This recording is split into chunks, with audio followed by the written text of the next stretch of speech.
Good morning. Good morning. It's great to see everyone here today, and we're going to be talking about going to market with confidence, about charging what you're worth. So, as Joe said, I'm here from Katana Cloud Inventory. I'm not going to do a big introduction. We do have a booth here, so please come and say hi later today to myself, my colleagues. We only have about 10 minutes together, so we're going to get straight into things.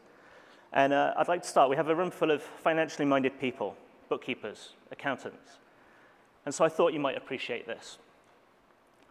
This picture is not advocating that you trade in accountancy for vodka.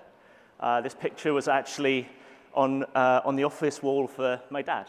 My dad was an accountant by trade, started off in the private sector, became an academic, and this picture was something I grew up with. I mention this because this was actually how I got my first lesson in charging what you're worth. When I was 13, I was doing a paper route, and the store I was doing the paper route for went out of business. And so I put together a business plan. Yes, my dad made me do a business plan.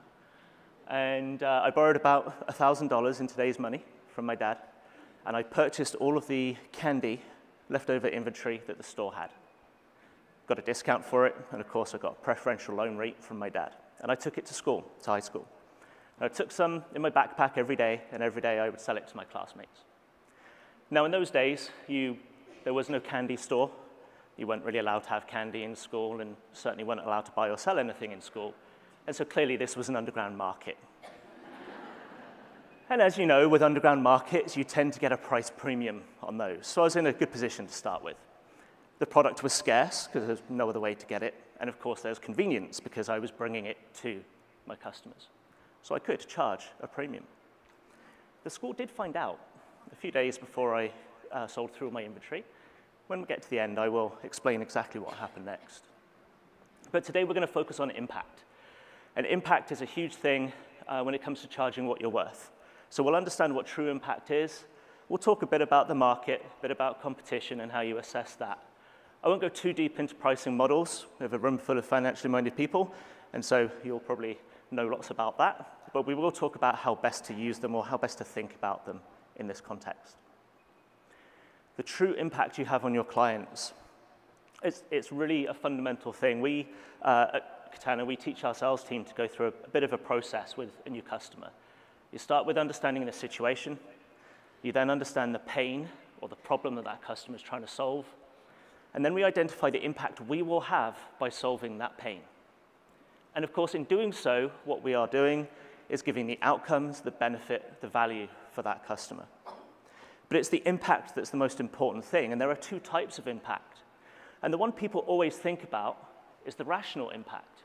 These are the things that come to mind: efficiency gains, improved revenue. Those are the types of quantitative things that you need for a business case, and every business case will have them, as they should. Emotional impact is the one that often gets forgotten. And emotional impact is the things like how you feel, the peace of mind, easy, save time. It's important you have both because actually people buy on emotion and they justify with facts. For example, you want to buy a pair of jeans, and you've got a $50 pair and a $300 pair. You buy the $300 pair. You'll tell your friends and yourself it's because they are better quality jeans. They are not. They are probably the same quality as the $50 pair. Perhaps there's a marginal difference. You bought them because of the brand, because of the feeling. There's nothing wrong with that, by the way. That's absolutely fine. The point is that the emotional impact is as important as the quantitative. So how do you figure this out? Well, everyone loves a good survey. There's lots of those around these days.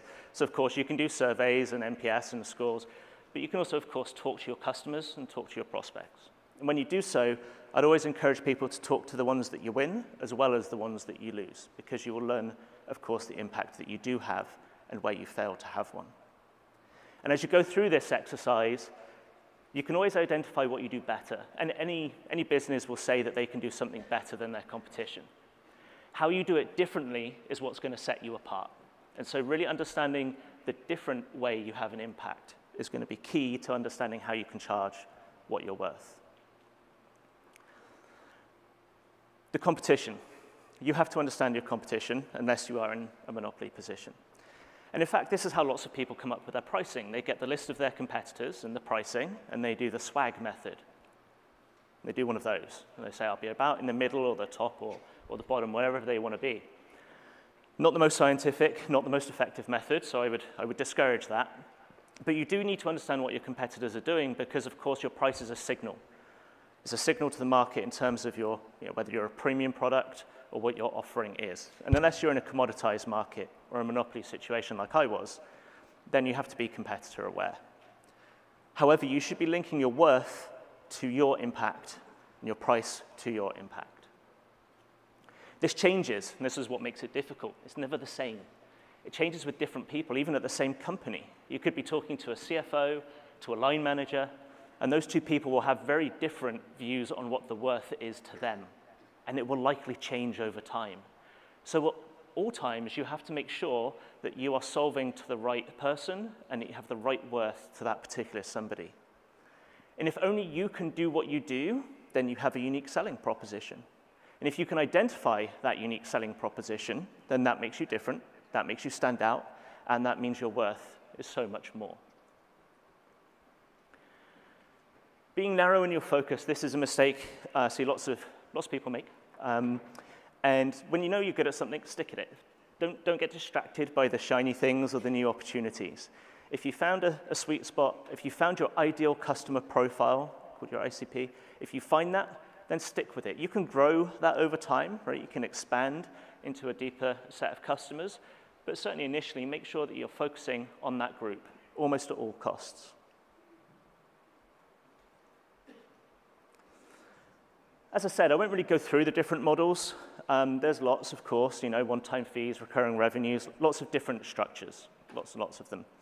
Landing, expand, lots of different strategies, lots of different ways that you can approach things.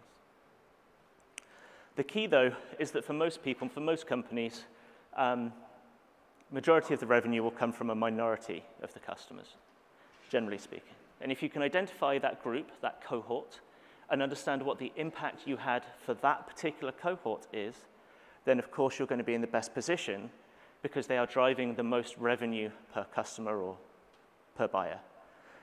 And of course that means you can then double down on that group or that customer that looks the same as them. Value-based pricing, not something kind of go into a lot of detail. Pricing to market, it's also sometimes called the what I think I can charge them model. Generally, you can only get away with this if you're very differentiated, if you truly are unique, if you truly are in a monopoly situation. Otherwise, this one's a bit tough. You do, as I said earlier, have to be competitor aware. But if you can figure out some of these things and do the math, and do the analysis, you do have to take the time. I've seen, as I said, lots of people kind of take the swag method.